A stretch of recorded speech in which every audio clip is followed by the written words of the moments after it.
Hello, horror fans. I have prepared for you true horror stories from different forms. Let's begin. This happened about an hour ago. I was on the phone with my girlfriend when, out of nowhere, I heard a loud cat meow through the speaker. It was so clear and distinct that I immediately assumed it was her cat, but then she asked, "Why is your cat meowing so loudly?" I froze. "That wasn't my cat," I said. "He's not even in the same room as me." There was a pause, a weird, heavy silence. We both realized we had just heard the exact same sound, but neither of our cats could have made it. We brushed it off with an awkward laugh. "Huh? Weird," and continued our conversation. But 5 minutes later, something even stranger happened. This time, it wasn't just us who heard it. Her roommate was in the room with her when a new sound cut through the call. It lasted for about 5 seconds. This awful wheezing noise, like someone sucking in air and then exhaling with a strain, over and over, rapid and unnatural. Both my girlfriend and her roommate burst into laughter, startled and confused. "What was that? That was so creepy," her roommate said. "Dude, are you messing with us?" my girlfriend asked, still laughing but with a nervous edge to her voice. But I wasn't laughing. "That wasn't me," I said. Silence. "Wait, are you serious?" "Dead serious." I could feel the shift in the air. The moment it stopped being funny, I immediately checked my phone. We weren't on a three-way call. There was no background audio playing, nothing that could have explained the sounds. And after those two noises, the inexplicable meow and that awful wheezing, nothing else happened for the rest of the call, like it knew we had noticed. And now I can't shake this feeling. The certainty that we weren't alone in that call. Because if it wasn't me, and it wasn't her, and it wasn't her roommate. Story 2. I never thought much about my stepfather. He was just there, a quiet, unassuming presence in our house, blending into the background like an old piece of furniture. He married my mom when I was 13, and from the moment he stepped through our door, something about him felt off. Not in a dramatic way. There was no outright hostility, no obvious malice, but a lingering sense of something not being quite right. He was too quiet, too still. He moved through the house without making a sound, appearing in doorways without warning, standing just a little too long before speaking. His voice was soft, almost hypnotic, and his smile never quite reached his eyes. I never saw him get angry, but I never saw him truly happy either. He was just neutral, like he was observing us, mimicking what a father should be, but never quite getting it right. The first time I noticed something truly strange, I was on the phone with my best friend late at night. We were laughing about something stupid when, out of nowhere, a sharp, distorted noise crackled through the line. It was quick, almost too quick to process, but it sounded like a strained breath, a wheezing inhale followed by a deep, guttural exhale. "Dude, what was that?" my friend asked, her laughter cut short. I don't know. Thought it was you." But she swore up and down it wasn't. A creeping unease settled in my stomach, but I forced a laugh and brushed it off. Probably just interference. The next night, it happened again. This time, it was clearer. That same ragged breath, dragging in and out like someone struggling to fill their lungs. Then, just before the sound cut out, something else. A faint, almost imperceptible whisper. I couldn't make out the words, but I felt them. Cold, crawling up my spine like fingers tracing my vertebrae. I snapped my head toward my bedroom door, suddenly hyper-aware of how silent the house had become. My mom's room was down the hall, and I could hear the faint hum of the TV, but my stepfather's door, it was open, just a crack. The darkness beyond it felt too deep. I told myself I was being paranoid. That night, I barely slept. Every creak of the house setting my nerves on edge. I tried to ignore the feeling, but over the next few weeks, the noises became more frequent. It wasn't just the phone anymore. I'd hear that same strained breathing in the middle of the night, sometimes just outside my bedroom door, sometimes from the vents. And once, just once, I heard it right behind me while I was brushing my teeth. I spun around so fast I nearly slipped. The bathroom was empty, the door still shut, but the mirror, my reflection didn't look right. The lighting was the same, my posture unchanged, but my face seemed off. My expression was neutral, but my eyes, they weren't mine. I turned off the light and bolted to my room, heart pounding. I tried to tell my mom about the sounds, about the feeling that something was wrong, but she just smiled, told me I was imagining things. "You spend too much time on that phone," she said. "You're working yourself up over nothing." I wanted to believe her, I really did. But then, one night, something happened that I couldn't ignore. It was around 2 a.m. when I woke up to the sound of my door creaking open. My breath caught in my throat as I lay, frozen, listening. The house was dark, shadows stretching long across the floor, and standing just inside my doorway was my stepfather. He wasn't moving, just standing there, his silhouette framed against the dim light from the hallway. The way he stood, stiff, almost unnatural, sent a ripple of dread through my body. "Hey," my voice came out weaker than I intended. "Do you need something?" He didn't answer. For a long, suffocating moment, he just stood there, breathing. And then, finally, he whispered, so softly I almost didn't hear it, "You left your phone on." My stomach dropped. I hadn't. It was right there on my nightstand, screen dark, sound off. My fingers curled into the sheets, my pulse hammering. "Okay, thanks," I mumbled, not knowing what else to say. He lingered a second longer, then, without another word, turned and walked away, his footsteps completely silent. The door shut behind him with a soft click. I sat up in bed, staring at my phone. I reached for it, my hands trembling, and pressed the power button. The screen lit up. A call was still ongoing. I didn't recognize the number, but the call had been connected for 4 hours. I barely slept that night, my mind racing with questions I didn't want to answer. The next morning, I left my room cautiously, my eyes darting toward my stepfather's closed door. My mom was already in the kitchen, humming softly as she prepared breakfast. Everything seemed normal, too normal. I hesitated before speaking. "Hey, Mom, did you hear anything weird last night?" She glanced up, raising an eyebrow. "No, why?" I hesitated. I think someone was on my phone. For hours, while I was asleep." She chuckled, shaking her head. "You probably left it on by accident, sweetheart." I wanted to argue, but my stepfather entered the room just then, moving silently as always.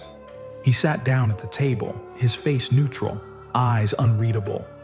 "Morning," he said softly. I swallowed hard. "Morning." He didn't look at me. He just stirred his coffee, the spoon clinking against the ceramic in a slow, rhythmic pattern. I watched his hands, pale and still, as he lifted the cup to his lips.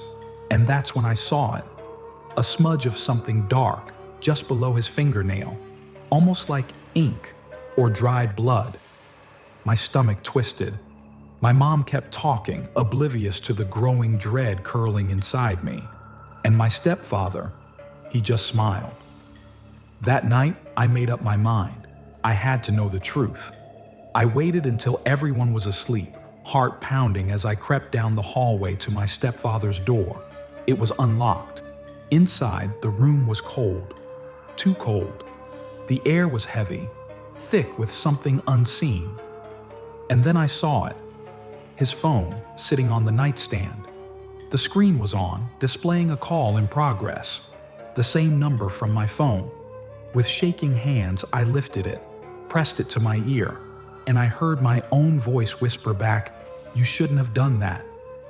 The call ended, and behind me, the door clicked shut. I told this story in a mental hospital in Texas, where I have been for the second year after all these events. But I learned a lesson. It is better to improve relationships with loved ones and not to meddle where you should not. Story 3. Every summer, starting from the early 2000s, my parents would send me to Poland. It became a tradition, one I looked forward to every year, not knowing that one summer would forever change the way I looked at the world. I would spend the first week at my best friend's house, an old neighbor of ours. Her dad would drive us to my grandparents' farm, where we'd spend the rest of the summer. My cousins and their parents were always there too, making it a full house. It wasn't unusual for there to be more than a dozen people staying there at a time. But with so many people crammed into the house, my cousins, my friend, and I came up with the idea of camping out in the garden just outside the back room. It was a small, secluded spot that felt like an escape from the chaos of the house. We pitched our tent close to the garden's edge, just outside a glass door that led into the back room, so we'd have easy access if we needed to run inside. The grass around us was always thick and lush, and the distant murmur of farm animals and the rustling of cornfields were the only sounds that filled the air after dark. Our summers were usually spent in the same carefree routine. My cousins, my best friend, and I would hang out late at night, roaming around the small village my grandparents lived in. The village was isolated, with the nearest houses miles apart, separated by vast fields of crops and woods that seemed to stretch endlessly in every direction. The nights there were impossibly dark. I remember how we'd lie on the road, staring up at the stars, feeling a sense of freedom that felt untouchable. But one summer night, something happened that would haunt me forever. That evening, there were fewer people in the house than usual. My cousin and I were in the tent, playing cards and laughing, while my friend and another cousin were in the back room watching a movie. The night felt different, quieter somehow, but we didn't think much of it. It was just a normal evening, or so we thought. Suddenly, we heard it. The unmistakable sound of footsteps, light but deliberate, circling our tent. My cousin froze, eyes wide in the darkness. We both listened, barely breathing, hoping it was just an animal or maybe the wind. But no, these footsteps weren't random. They were circling, getting closer to us. My heart began to pound in my chest. We didn't move, didn't speak. Every nerve in my body screamed to do something, anything, but I couldn't. The footsteps paused at one point, and the silence that followed felt like an eternity. The sound of the footsteps started again, this time moving away from the tent. We listened, hearts racing, hoping it was over. But then came a sound we hadn't expected. The glass door to the back room rattled. We were both frozen, staring at the dark outline of the door, not daring to make a sound. There was no mistake. The handle had moved. Someone was trying to get inside. My cousin and I shared a glance, a mixture of fear and confusion. My best friend and the other cousin hadn't heard it. They were oblivious, safe inside, unaware of what was happening right outside. Adrenaline shot through my body, and I felt the weight of the decision we were about to make. We couldn't just stay here and hope for the best. Slowly, we unzipped the tent and peered out into the garden. What we saw made my blood run cold. There, just a few feet from the door, was a dark figure. The pale glow of a cigarette butt flared briefly in the night air as the figure took a slow drag. The cigarette smoke curled up into the still night, but there was no sign of who this person was or why they were here. The figure seemed almost ghost-like, moving in and out of the shadows. They were walking away from the back door, leaving the property. We stayed still, hardly daring to breathe. Our minds raced with questions. Who was this person? Why had they been so close to us? The entire situation felt off, like something wasn't right, but we couldn't put our fingers on it. It didn't take long for us to decide we'd had enough of the tent for the night. We grabbed our things and rushed inside the house, our hearts still pounding from the encounter. The next day, we found out the truth, the part that would leave us questioning everything. A man had escaped from a nearby mental institution. We had no idea how long he'd been roaming the area, but the police said he was a violent criminal, one who had been incarcerated for heinous crimes, unspeakable things. The man had been locked away for years, but somehow he'd slipped through the cracks.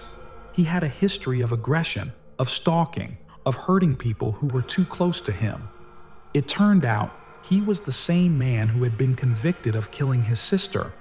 We didn't know if he was out there that night because he was looking for something or someone. We didn't know what he wanted or if he had even seen us. We didn't know if we had narrowly escaped something far worse. What we did know, though, was that the world we had once seen as safe, the village, the fields, and even the familiar garden where we'd spent so many summer nights, had become a place that was anything but. We were lucky that night. But in a way, we were also cursed. There's a part of me that still wonders if we were followed back inside that house, if something else was watching us from the shadows long after we had gone to bed. I've never been able to shake the feeling that we were only moments away from something much darker. And to this day, I still think about that night, about the man with the cigarette, about the way his figure seemed to dissolve into the darkness, just out of reach. And most of all, I think about the question we never got the answer to. What if he had stayed longer? What if we hadn't heard those footsteps?